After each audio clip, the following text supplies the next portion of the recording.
Crime Curious is a true crime podcast that takes an in-depth look into real cases through the lens of a trained investigator and former prosecutor turned judge. If you are sensitive to expletives, anatomical descriptions, and accurate descriptions of crime scenes, this podcast may not be suitable for you.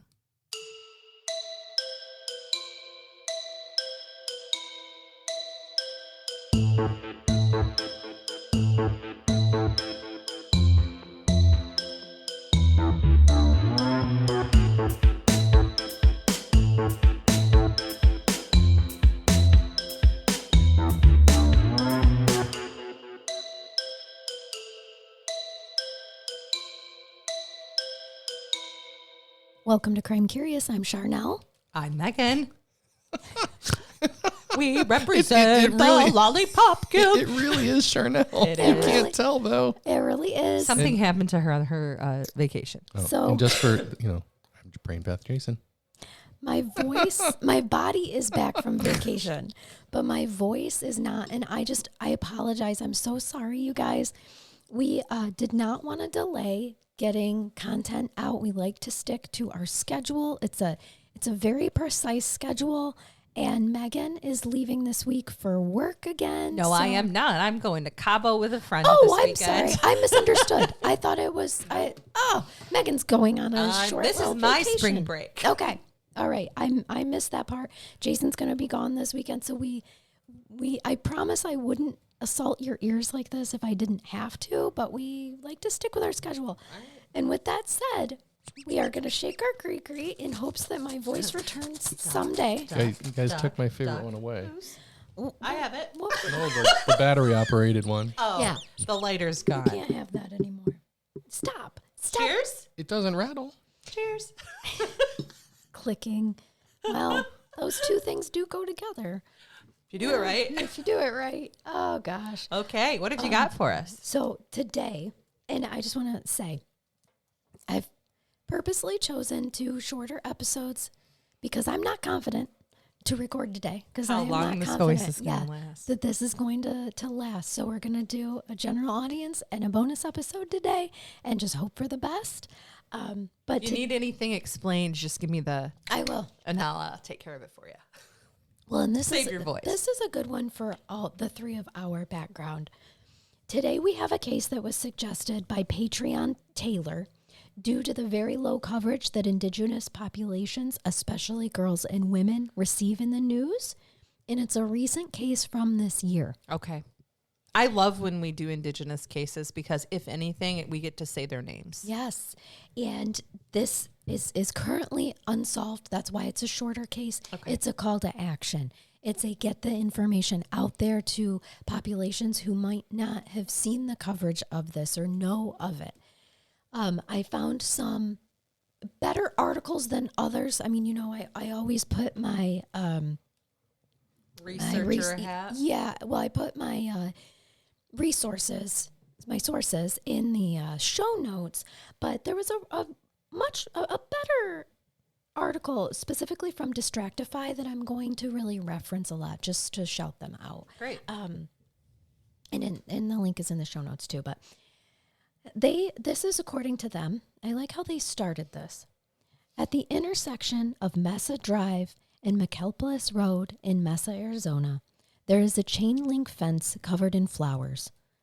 The words "Justice for Emily" have been spelled out using red plastic cups pushed into the holes of the fence.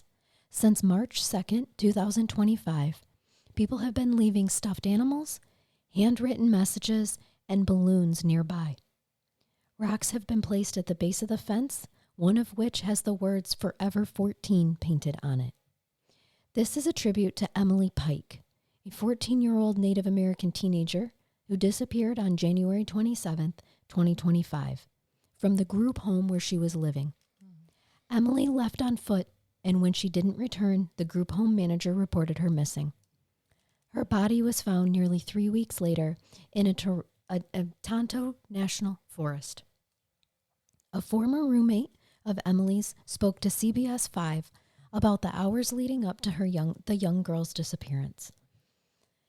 This person wished to remain anonymous, But she said, quote, "My relationship with Emily was trying to steer her in the right direction because it's hard being in the group home. The person, who is referred to as Chelsea to protect her identity, lived in the group home for 4 years. During that time, Emily Pike stayed there twice." According to Chelsea, despite the fact that Emily's family lived nearby on the San Carlos Apache Reservation, the teenager ended up at the group home due to struggles with her mental health. The reservation placed her in this group home, which is called Sacred Journey, Inc. There were more resources available at the group home than the reservation could provide.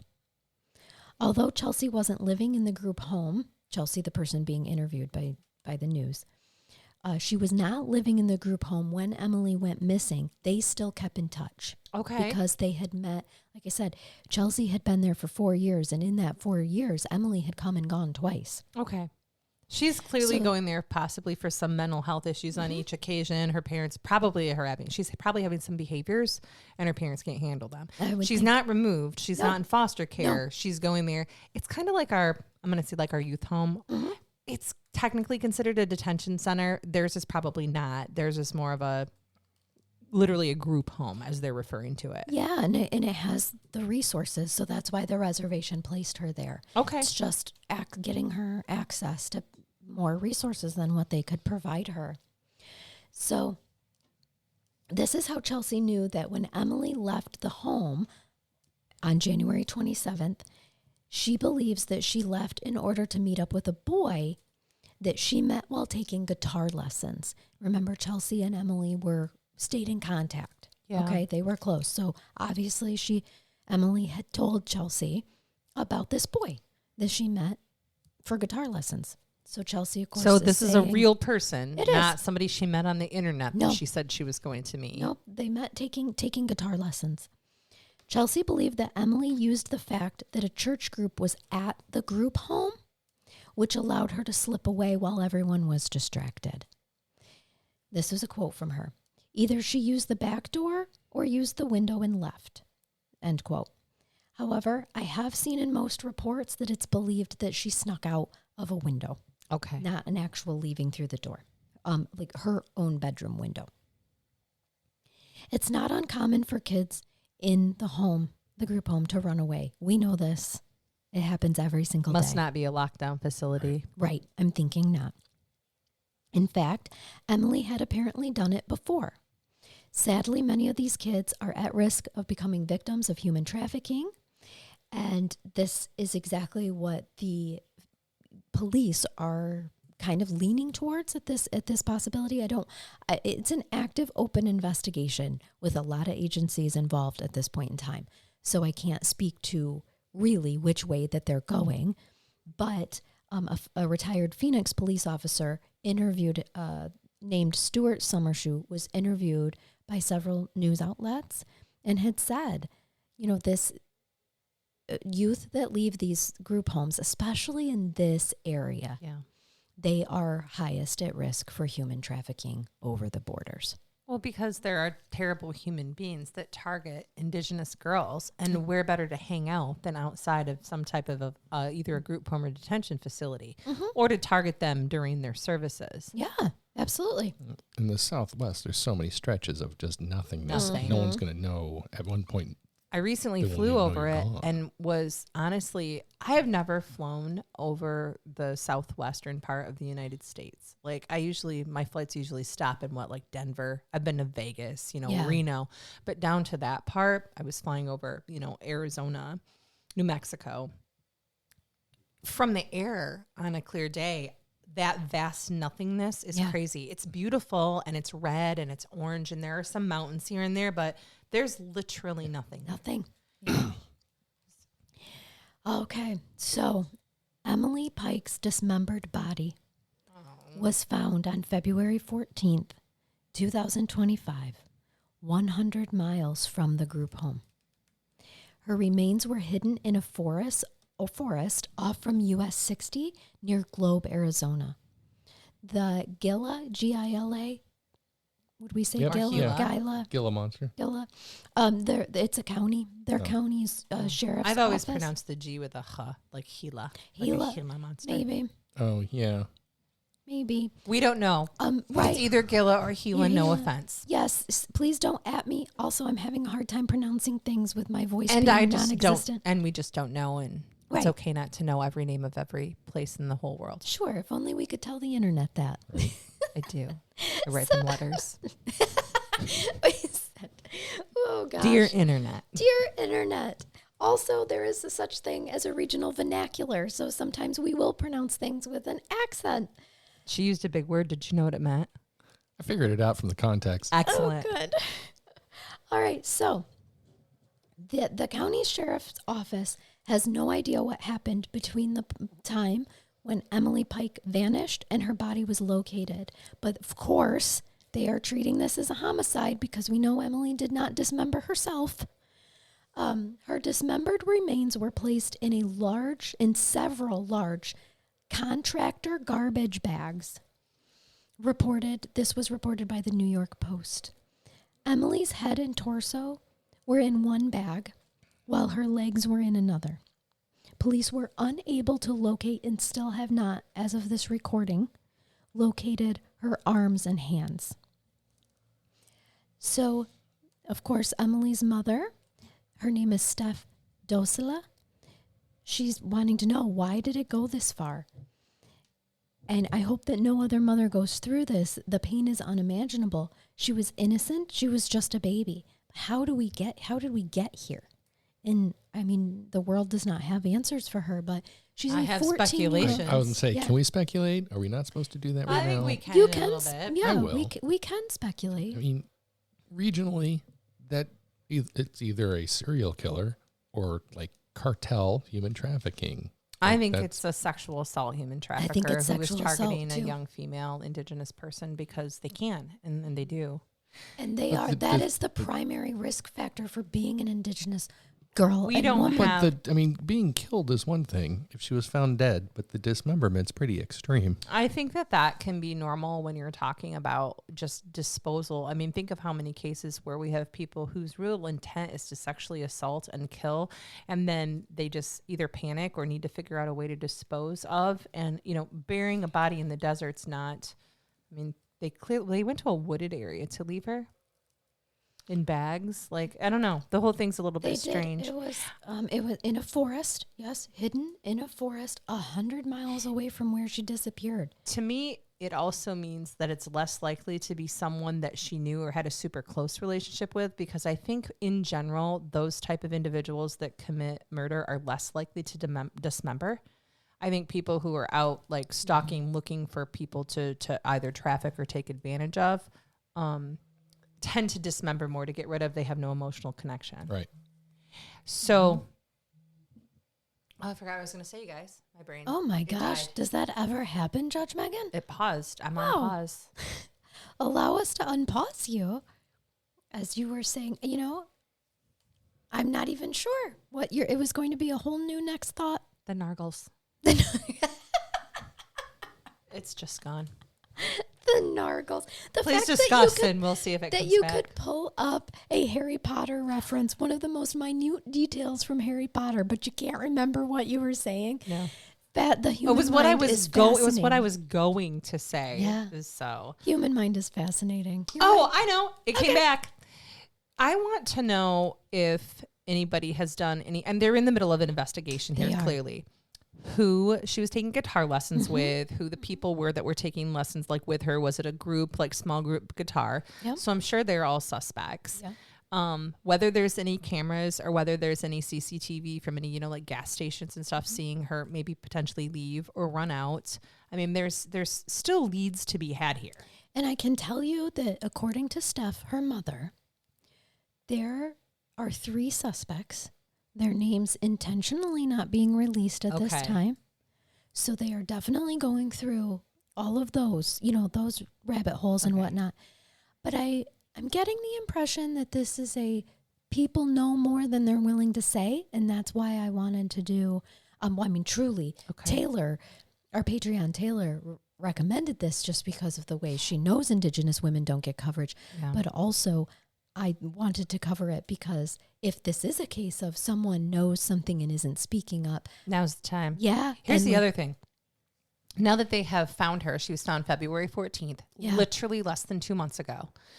They're going to have sent DNA in Yes. and samples, and they're also going to be able to make a determination as to whether they can verify a sexual assault. Yep. And so we probably don't have any of that information now. If they did, I would be shocked because I know how long our crime lab's taking to get stuff back. Oh, yes. So within the next couple months, this is something that we'll keep an eye on to see if we get updates, because we should have details at some point disclosed about whether or not there was a sexual assault, unless they keep it closed and sealed, which is fine, and DNA.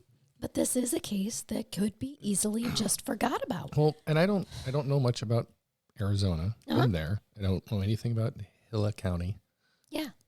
Is there concern from the people of Arizona that these indigenous girls they don't take it seriously, or they don't go through all the steps that they normally would? Because they're Yes. like, I mean, they're Yes. just less. Yes. Yes. I mean, historically, Obviously, is that still an issue Yeah. in It is places like still Arizona? 100%, Jay. The Dakotas, all through the West, even in the East, like, yes, it is. No one gets the coverage like Gabby Petito. Right. right? Like, and that's the problem. And her yeah. case stirred up a lot of that emotion in rural and in indigenous areas about the type of people who are the type of victims that tend to get the attention. Yeah. And almost none of them are your indigenous or minority populations in certain areas. Okay. It'd be like in this area, someone from our tiny little small town perhaps going missing as compared to, somebody more important, or maybe something even better would be a young African-American girl from the Detroit area, right? Who's found to be, sexually assaulted and murdered. Let's be honest. They are not getting the same press Right. as somebody from Rochester Hills. They're Right. just not. They're not. And so that's their version of out West with a normal person, upper middle class individual's child going missing versus somebody who's from the res. Yep. Right. 100%. And we've covered a few cases, and Charnell had even covered a few cases like this prior to my even coming on here. Anytime we get a reservation case, anytime we get an indigenous girl case, we'll present it, even if it's like looking at the clock, 17 minutes long, right? Right. Because that's all we've got. So I can tell you that the tribe is offering a $75,000 reward Amazing. for information that leads to an arrest and a conviction, which I think is absolutely amazing. That is not something that we see happen out of every tribe. So that's wonderful. The program director for the group home, Sacred Journey Inc., said that there are rules about when youth can leave. This is a quote from that person. We definitely need to know who, what, where, and when you are coming back. So to answer your question, no, it was not a lockdown facility. Right. We need to meet these people who you're going with, have conversations, realize that they're real individuals, not just somebody you're making up. You're not going to go to your friend's house and there's no parents there, stuff like that. Yes. End quote. So they should be monitored. They're claiming they're monitored pretty closely. Yeah, but anyone can sneak out. We have it happen in our Right, facility right. all the time, right? And it's hard to get that through to a young teenage girl who's not going to make decisions and probably has some impulse issues anyway, since she's clearly experiencing some mental health issues.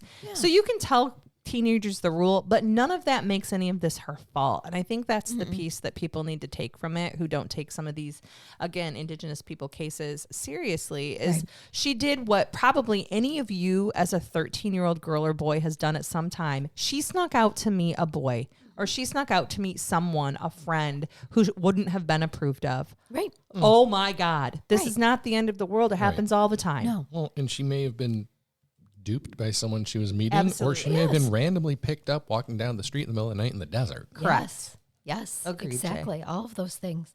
The group home program director said when a resident leaves without permission, the group home alerts state agencies and contacts law enforcement, which they did immediately in this case. At this point in time, no one has been arrested. I wonder when they realized she was gone. It wasn't too long after. Okay. But they gave her, my understanding is that they gave her a reasonable amount of time to return and then contacted state agencies. Like, I don't even think it was overnight. There's probably a policy. Yes. And then they're considered AWOL, basically. I will say I have not read anything up to this point. Now, remember, we are in the middle of an investigation. There's a lot that could still come out. Yeah, this happened 6 weeks ago. Yep. And yes. And I'm not, this could change, but at this point in time, I have found no information to indicate that the group home acted outside of their policy. That she was placed in. I'm not hearing any of that. No. But it'll still be, if they're a licensed agency, a licensed facility, a licensed group home, there's going to be an investigation. Yes. You know that. Oh, yes. You know that. Absolutely. That's why this is in what your we guys' do. wheelhouse. So I like that you're stating that as of right now, from brief observation and based off their statements, they don't appear to have done anything wrong. Listen, but there's going to be an in-depth the licensing agency that oversees this group home is certainly investigating. Absolutely. They certainly are. And they will take action as allowed by their laws and in rules if they do find that they were in violation of statute, of law, of rules, and act accordingly. You know, absolutely. But at this point in time, I'm not reading even where the parents feel that the group home has acted outside of their policies or done anything wrong. There's no lengthy history of this home having problems, issues, missing children. Not that I've read. It all very clearly states she snuck out. She was intentionally wanting to be unseen, and so she did what she. I agree. And she's 14. And she's not a bad kid for doing it. Not I'm just going to repeat it again. She's a teenager. Yes, absolutely. And this is clearly not a high security facility. You guys need to understand there are different levels to group homes security.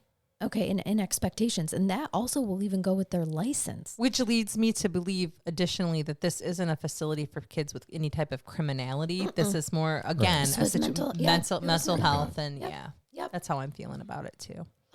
So, of course, we have the Gila or Gila. We're not sure. County Sheriff's Office is in the investigating agency. They have not released a lot of details. That's been intentional. This is an active investigation. Sure. In a March 18th Facebook post, the sheriff's office said that it was seeking the public's assistance with information and said, "This crime must not go unsolved. Emily was murdered in a cruel, depraved, and heinous act, and the perpetrator or perpetrators must be held accountable."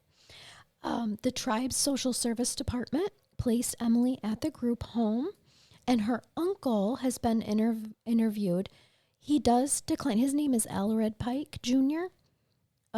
He declines to tell the press exactly what placed her there, so we just know, and it doesn't really matter specifically. It would only matter if there had been behaviors beforehand that caused her placement that would link to some type of a relationship or give an idea of who this was. For suspects, right? Yeah, that would be the only thing, or a motive of some kind. Yep. Now, according to her uncle, he said he initially believed that his niece was trying to get back to the reservation where her mother lives.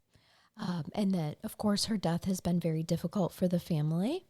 And this is a quote from him. I believe Elred Pike. I did say his name, so I just want to make sure I said it again. "The way she was found, it was unbelievable because you don't hear or see anything like that from where I'm from. Her being deceased is one thing, but the way that she was found was another thing. It's hard to comprehend that someone would do such a thing to a 14-year-old girl."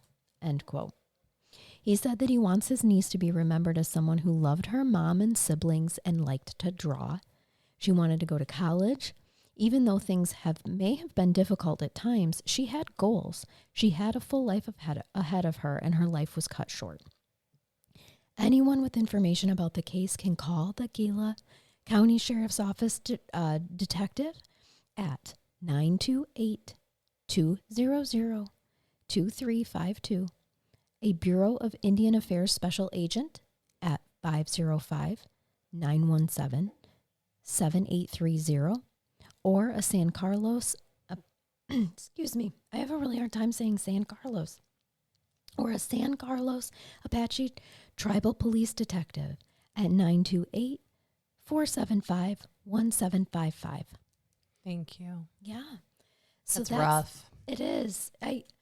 After her remains were found and processed and returned to the family, she was laid to rest earlier this month by her family. Okay. But so, I mean, we at least went from a missing person to a homicide case. They at least have her remains, and now the questions remaining at large are the who. They already What? are a Where? step farther than a lot Right. of our indigenous Yes. missing girl cases where they're just gone. Yes. They have disappeared, vanished into thin air, and no one's doing anything to look for them, and there's no apparent leads. Yes. That's not the case here. So it's possible to solve, you guys. Yes, it is. So if you know of anything or anyone or know anyone from that area that might know something, Start talking, start please- sharing. Yes, exactly. Get this information out. And I just have to tell you, I have a brain bath for Okay. you from a listener who emailed me. And this was just so, I'm going to read you his brain bath and then I'm going to tell you the divine story behind it. Even Okay. more. Okay. He says, hello, my name is Noah, and I have an unbelievable story of a good omen or karma. I'm not sure. I hope you can read this in the general pop episodes. Lepaload? Lepaload. Like leopolodes. The general pop episodes. It might be long. I'm sorry. Don't be sorry for it being long. We like details. So we like the girth. It's fine. Never apologize. Never apologize for it being too long. That's just the advice I need everybody to know today. Lovely. So this is me continuing to read his email and not ad lib like I just did. He said, so this is when I lived on a farm in northern Indiana, maybe early February. Well, I was walking down on the tractor lanes for the back field and a red fox popped out of the woods, maybe 20 feet in front of me. I thought that was neat and I kept walking past it thinking it would get scared off. Nope. But instead, it walked the 20 feet ahead of me, and if it got too far, it would stop and almost wait for me. This happened 3 times, and the 4th time it waited and walked into the woods. So Oh, of God. course, Follow it. he did. He said, of course, I took that as meaning follow me. So I walked into, meaning the woods, after it. This is either the start of something really wholesome or terrifying. No, it's good. Okay. Not far into the woods, there was a little fox stuck in a coyote trap. I let it loose and thought nothing of it and started back home. First of all, good job. Thank you for saving the little fox. A couple months later, it was starting coyote season, and they were everywhere. When it's this time, we put our dogs on leashes at night because of them. Yes. Well, one night, our little Yorkie slipped out the front door and took off into the night. I went into the house to get my flashlight and my gun just to be safe. I walked a little around the house and I hear snarling and fighting, and I started running and I see 2 coyotes fighting my little dog. I tried to scare them off, and all of a sudden I hear more running. I thought a 3rd coyote was coming after me. I turn around to see a little red fox sprint past me and chase off the coyotes. Oh my, I just got goosebumps. I know. I went to grab my dog, and the fox just looked at me as I grabbed him, and it just took off. You saved its baby, and now it saved yours. Now it saved yours. I never saw another fox again around my house. My dog thankfully survived. He only needed a few stitches, and if now perfectly fine, sprinting around like a little puppy again. No, my heart just grew 10 sizes. I'm like the Grinch. For sure. That was such a heartwarming, lovely story. I love that. But wait, there's more. No. And when I replied to his email, I let him know this. He sent this to us this morning at like 8:30. I hadn't checked email. I've been on vacation, so I was just getting back into things. I put the finishing touches on Emily's research about an hour before we were due to record tonight. Okay? And when I got to the end, I was like, oh gosh, I need a brain bath. And I instantly thought, check your email, see if any listeners have sent a brain bath. And the first one I see is Noah's that he sent this morning. And he specifically requested for it to be a general population episode. I was Karma like, and Karma. It was. I was like, I want to show you how beautiful the universe is, Noah. So when I responded to him and let him know we're recording tonight, you dropped into the email inbox just as I needed you. I asked the universe for help with a brain bath, and here he was. So it just keeps on giving. Isn't that lovely? Sweet story. Yeah. It is. It is. 2 thumbs up. 2 thumbs up. I hope everybody enjoyed that little, just beautiful nature story as we end a horrific indigenous.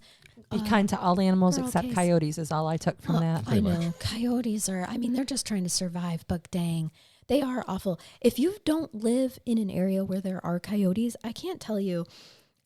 It sends chills up your spine when you're standing outside at night. They're an awful noise at night. It's terrible out to my property. They're very, scary. very bad. Yeah, yes. It is. It's a very scary sound. It's a real thing that you need to keep your small dogs and sometimes small children away during coyote season. So it's a thing. But thanks again, Noah. Thank you, Taylor, so much for recommending this case. And I hope to be back fully in my body the next time that we record a general episode. Yeah, it'd be good. Would be really great. And thank you all for listening, despite the fact that I sound like I've got a Jack in one hand and a Marlboro in the other this whole recording. I promise I've not. I feel fine. My voice just said, no, we're not coming back from vacation you yet. Sound wonderful. That's all. I'm fine. I'm totally fine. Totally fine. I'm fine. Everything's fine. Everything's fine. Well, until next time, y'all. We hope you keep it curious. And keep listening. No. Yes. Yeah. Fuck. Yeah. Bye-bye. Bye. That was a little. You almost had it. Oh, gosh. Sorry. It's not an episode if you don't mess it up. It's been a while. Yes. Bye-bye, y'all.